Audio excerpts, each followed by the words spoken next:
Happy Diwali.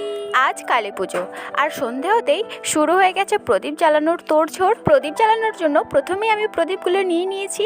আর এই যে দেখো প্রদীপগুলো, এগুলো কিন্তু আমি নিজের হাতেই তৈরি করেছি আর রঙও করেছি। প্রদীপগুলো কেমন হয়েছে সেটা কমেন্টে জানিও। এরপর আমি সলতে পারছিলাম আর প্রদীপ জ্বালিয়ে বাড়ির চারপাশে রেখে আসছিলাম, আর তার সাথে জ্বালিয়েছিলাম মোমবাতিও। প্রদীপ জ্বালানোর পর আমি বাইরে গিয়েছিলাম সবাই তাদের বাড়ি কেমন করে সাজিয়েছে সেটা দেখতে। আমরা যেহেতু গ্রামে থাকি তাই আমাদের এখানে প্রদীপ মোমবাতি এগুলো দিয়েই দীপাবলি পালন করা হয়।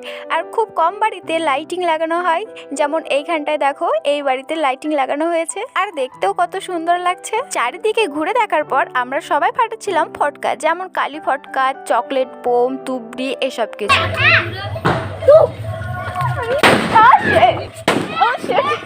আর এখানে চলছে জলে মোমবাতি ভাসানোর প্রস্তুতি। তো বন্ধুরা, আমি আমার এই ভিডিওটা আজকে এখানেই শেষ করছি। ভিডিওটা কেমন লাগলো সেটা কমেন্টে জানাবে, আর ভালো লাগলে একটা লাইক করে চ্যানেলটা সাবস্ক্রাইব করে পাশে থাকবে।